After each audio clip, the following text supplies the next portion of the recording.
Good morning students. વાણિજ્ય વ્યવસ્થા અને સંચાલન વિષયમાં આપણે પ્રકરણ 2 ધંધાકીય સેવાઓ ભાગ 1 ભણી રહ્યા છીએ, જેમાં આપણે અત્યારે ટપાલ સેવાઓ વિશે વાત કરી રહ્યા છીએ. છેલ્લે આપણે જાહેર ભવિષ્ય નિધિ પબ્લિક પ્રોવિડન્ટ ફંડ PPF વિશે વાત કરી હતી. ત્યારબાદ આવે છે પોસ્ટલ વીમો. ભારતમાં આઝાદી પહેલાં કલ્યાણ યોજના તરીકે પોસ્ટલ વીમાની શરૂઆત થઈ હતી. મધ્યસ્થ અને રાજ્ય સરકારના કર્મચારીઓ ઉપરાંત અર્ધ સરકારી સંસ્થાના કર્મચારીઓને આ સેવા મળવાપાત્ર છે. પોસ્ટલ વીમામાં જીવન વીમાની વિવિધ પ્રકારની પોલિસીઓ મળી શકે છે. ભારતમાં આઝાદી પહેલાં કલ્યાણ યોજના તરીકે પોસ્ટલ વીમાની શરૂઆત થઈ હતી. મધ્યસ્થ અને રાજ્ય સરકારના જે કર્મચારીઓ છે, મધ્યસ્થ એટલે કે કેન્દ્ર સરકાર અને રાજ્ય સરકાર, સેન્ટ્રલ ગવર્મેન્ટ અને સ્ટેટ ગવર્મેન્ટના જે કર્મચારીઓ છે, તે ઉપરાંત અર્ધ સરકારી સંસ્થાના સેમી ગવર્મેન્ટ જે કર્મચારીઓ છે, એમને આ સેવા મળે છે. પોસ્ટલ વીમામાં જીવન વીમાની વિવિધ પ્રકારની પોલિસીઓ મળી શકે છે. પોસ્ટલ વીમાની સૌથી મોટી ખાસિયત ઓછામાં ઓછું પ્રીમિયમ અને પોલિસી ઉપર વધુમાં વધુ બોનસ મળે છે. ત્યારબાદ આવે છે માસિક આવક યોજના. રોકાણકારને દર મહિને વ્યાજની રકમ મળી શકે તે હેતુ માટે આ યોજના ઉપયોગી છે. આ યોજના હેઠળ વ્યક્તિગત રીતે અથવા બીજી વ્યક્તિ સાથે સંયુક્ત નામે ખાતું ખોલાવી શકાય છે. રોકાણકારને દર મહિને વ્યાજની રકમ મળી શકે છે તે હેતુ માટે આ યોજના ઉપયોગી છે.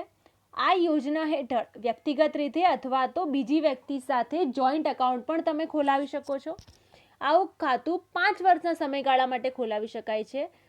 જરૂરિયાત મુજબ એક પોસ્ટ ઓફિસમાંથી બીજી પોસ્ટ ઓફિસમાં આવું ખાતું ફેરબદલી કરી શકાય છે. જરૂર હોય તો 1 વર્ષ બાદ કેટલીક શરતોને આધીન રોકાણની રકમ પરત લઈ શકાય છે. ત્યારબાદ છે મની ઓર્ડર. મની ઓર્ડર એ પોસ્ટ ઓફિસ દ્વારા એક સ્થળેથી બીજા સ્થળે નાણાં મોકલવાની વ્યવસ્થા છે. મની ઓર્ડર એ શું છે આપણને ખ્યાલ છે જ, તમે જાણતા તો હશો જ, કે જેમાં એક સ્થળેથી બીજા સ્થળે નાણાં મોકલવામાં આવે છે. આ સેવા માટે પોસ્ટ ઓફિસને કમિશન ચૂકવવું પડે છે. જે વ્યક્તિને નાણાં મોકલવામાં આવ્યા હોય તે વ્યક્તિની નાણાં મળ્યા બદલની પહોંચમાં સહી લેવામાં આવે છે અને તે નાણાં મોકલનારને પહોંચાડવામાં આવે છે. જે વ્યક્તિને તમે નાણાં મોકલ્યા હોય તેને તે નાણાં મળ્યા છે કે નહીં, જો મળ્યા હોય તો તે બદલની પહોંચમાં સહી લેવામાં આવે છે. ત્યારબાદ એ પહોંચ અથવા તો રિસિપ્ટ નાણાં મોકલનારને પહોંચાડવામાં આવે છે કે તમે જેને નાણાં મોકલ્યા હતા તેને પહોંચી ગયા છે. ત્યારબાદ છે ટપાલ ખાતા દ્વારા ઓનલાઈન ટેકનોલોજીના ઉપયોગથી instant money IMO instant money order શરૂ કરાયા છે, જેના દ્વારા તમે ₹1000થી લઈને 50,000 સુધીની રકમ ભારતમાં કોઈપણ સ્થળે એક જ દિવસમાં પ્રાપ્ય બને છે.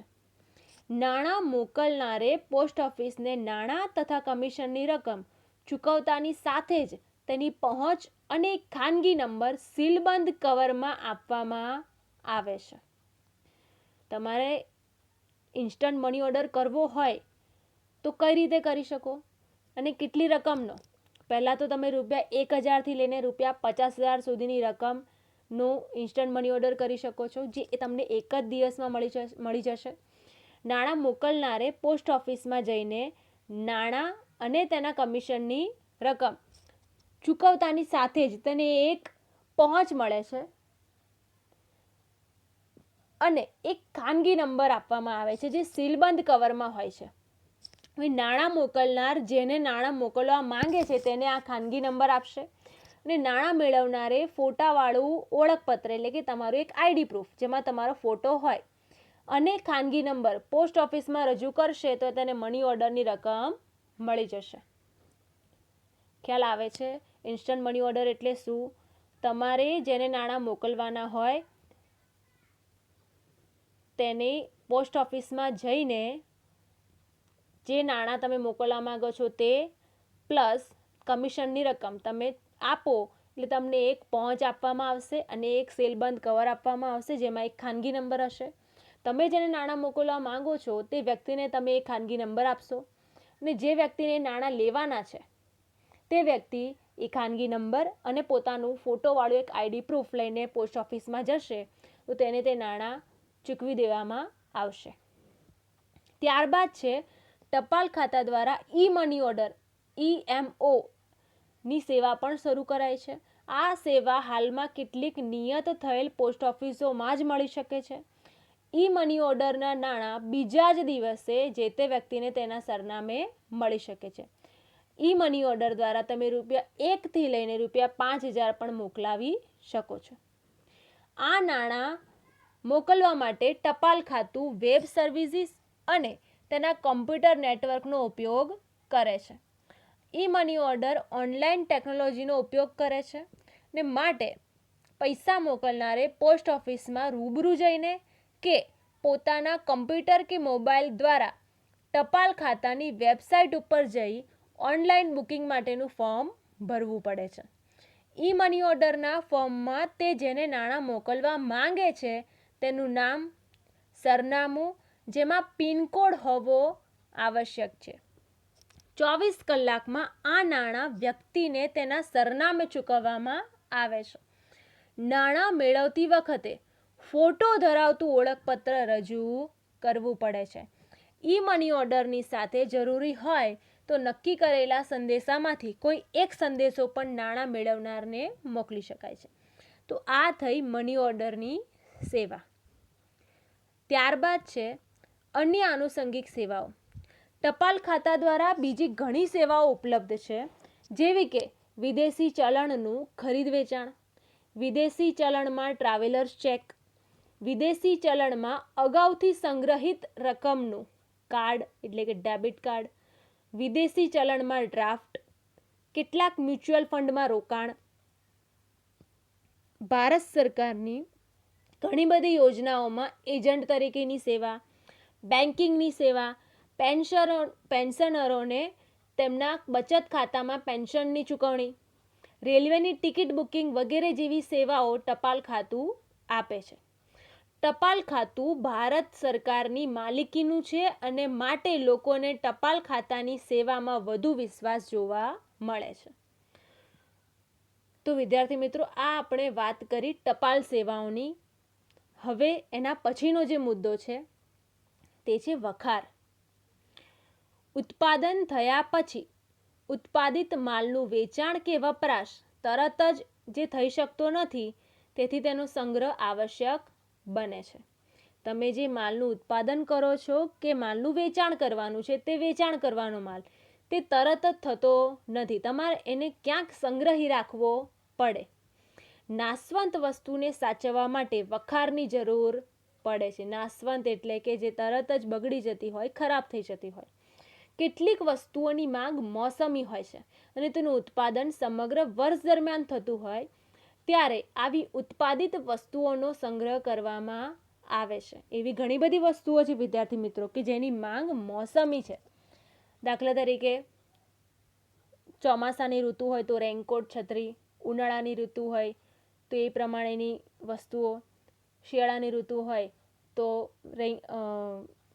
સ્વેટર. આ એવી વસ્તુઓ છે કે જેની માંગ ચોક્કસ મોસમમાં જ થાય છે, પણ એનું ઉત્પાદન સમગ્ર વર્ષ દરમિયાન ચાલુ જ હોય છે. તો આવી ઉત્પાદિત થયેલી વસ્તુઓનો જે સંગ્રહ કરવામાં આવે છે તેને વખાર કહેવાશે. અને જ્યારે તેની માંગ થશે ત્યારે મળી શકે તેવી વ્યવસ્થા વખાર દ્વારા કરવામાં આવશે. ઘણી વખત કાચા માલનો ઉત્પાદન માટે ઉપયોગ થાય તે પહેલાં તેનો સંગ્રહ જરૂરી બને છે અને આ માટે વાણિજ્યના એક અંગ તરીકે વખારની સેવા આવશ્યક બને છે. અહીંયા આવું કહે છે કે માત્ર ઉત્પાદિત થયેલી વસ્તુઓનો જ સંગ્રહ કરવો એવો જરૂરી નથી. તમારે વર્ષ દરમિયાન ઉત્પાદન ચાલુ જ રાખવું હોય તો અમુક વખત બની શકે કે તમારે એવો કાચો માલનો પણ સંગ્રહ કરવો જરૂરી બને છે. તો જ્યાં આવા માલનું સંગ્રહ થાય છે કે જ્યાં તેના લક્ષણો સાચવી શકાય છે, તો એવી વ્યવસ્થા કે જે તમારા વાણિજ્યના વ્યવહારો માટે અગત્યની છે એવી એક સેવા એટલે વખાર. હવે આપણે વખારનો અર્થ જોઈએ. વખાર એ એવી સેવા છે કે જેમાં પેદાશોનો સંગ્રહ થાય છે. પેદાશોને તેના મૂળ સ્વરૂપમાં અકબંધ રહે તે રીતે રાખવામાં આવે છે. વખાર એવી સેવા છે કે જેમાં પેદાશોનો સંગ્રહ થાય છે અને એવી રીતે સંગ્રહ કરવામાં આવે છે કે તેના મૂળ સ્વરૂપ જે છે એ અકબંધ રહે અને આવા સમય દરમિયાન પેદાશોના ગુણધર્મો જળવાઈ રહે અથવા તો તેમાં ઓછામાં ઓછા ફેરફારો થાય તે તેનો મુખ્ય હેતુ હોય છે. જ્યારે આવી રીતે વખારમાં પેદાશોનો સંગ્રહ કરવામાં આવે છે ત્યારે આવી પેદાશોના ગુણધર્મો જળવાઈ રહે અને તેમાં ઓછામાં ઓછો ફેરફાર થાય તે રીતે તેનો સંગ્રહ કરવો એ વખારનો મુખ્ય હેતુ રહેલો છે. વખારના કારણે સમય તૃષ્ટિગુણનું સર્જન થાય છે. ત્યારબાદ આપણે વાત કરીએ વખારના પ્રકારોની. વખારના પ્રકારોને 3 ભાગમાં વહેંચવામાં આવ્યા છે. માલિકીની દ્રષ્ટિએ, જકાતની દ્રષ્ટિએ અને ઉપયોગની દ્રષ્ટિએ. માલિકીની દ્રષ્ટિએ એના 2 પ્રકાર છે, ખાનગી વખાર અને જાહેર વખાર. ત્યારબાદ છે જકાતની દ્રષ્ટિએ, જકાત ભરેલા માલની વખાર અને જકાત ભર્યા વિનાના માલની વખાર. અને ત્રીજું છે ઉપયોગની દ્રષ્ટિએ સામાન્ય વખાર અને વિશિષ્ટ વખાર. એમાં આપણે પ્રથમ જોઈએ માલિકીની દ્રષ્ટિએ વખારના પ્રકારો.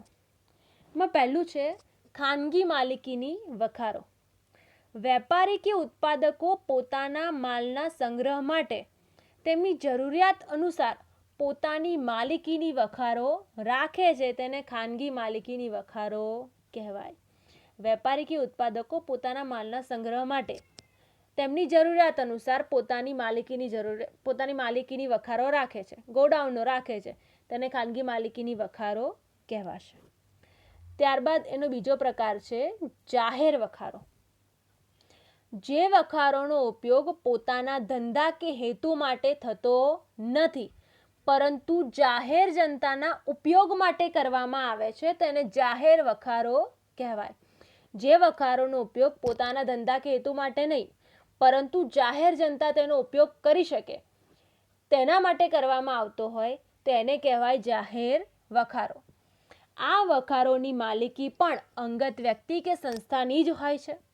ધંધાદારી કે અન્ય લોકો આ વખારની સેવાનો લાભ મેળવતા હોય છે અને બદલામાં તેઓ ભાડું અને અન્ય ખર્ચ ચૂકવી આપે છે. ખાસ કરીને રેલવે સ્ટેશન, બંદર અને હવાઈ મથકોની નજીક આવી જાહેર વખાર જોવા મળે છે. ખાસ કરીને રેલવે સ્ટેશન, બંદર અને હવાઈ મથકોની નજીક કે જ્યાં માલસામાનની હેરફેર થતી હોય ત્યાં જોવા મળે છે. આજે જાહેર વખાર સ્વતંત્ર વ્યવસાય બન્યો છે. જાહેર વખારો માલના સંગ્રહ, જાળવણી અને સુરક્ષાની ખાતરી આપે છે. જાહેર વખારો પોતાના હસ્તક મળેલા માલની વિગતો દર્શાવતી રસીદ આપે છે. આ રસીદ હસ્તાંતરણીય હોય છે જેથી રસીદ દ્વારા માલની લે-વેચ કરી શકાય છે. જાહેર વખાર એ હવે સ્વતંત્ર વ્યવસાય બન્યો છે. જાહેર વખારો માલના સંગ્રહ, જાળવણી અને સુરક્ષાની પણ ખાતરી આપે છે. જાહેર વખારો પોતાના હસ્તક જે માલ મળ્યો હોય તેની વિગતો દર્શાવતી એક પહોંચ આપે છે. આ જે પહોંચ જે રસીદ છે એ હસ્તાંતરણીય હોય છે એટલે કે તમારે કોઈ બીજી વ્યક્તિને માલનું વેચાણ કરવું હોય તો તમે આ માત્ર રસીદ પણ એને ફેરબદલ કરી આપો તો આપોઆપ તમારા માલનો માલિક એ સામેવાળો વ્યક્તિ બની જશે. તો આ વાત થઈ આપણી માલિકીની દ્રષ્ટિએ જાહેર વખારોના પ્રકાર. પ્રથમ ખાનગી વખાર અને બીજું જાહેર વખાર. જાહેર વખાર એ ખાનગી વખારથી કેમ અલગ પડે છે? એ એટલા માટે કે વ્યક્તિ પોતાના ઉપયોગ માટે નહીં પરંતુ બીજા લોકોના ઉપયોગ માટે એ વખાર એ બીજા વ્યક્તિઓને સેવા માટે આપે છે. તો આજે આપણે આને અહીંયા સુધી રાખીએ છીએ. બાકીનું હવે આપણે એના પછીના લેક્ચરમાં જોઈશું જકાતની દ્રષ્ટિએ અને ઉપયોગની દ્રષ્ટિએ વખારના પ્રકારો.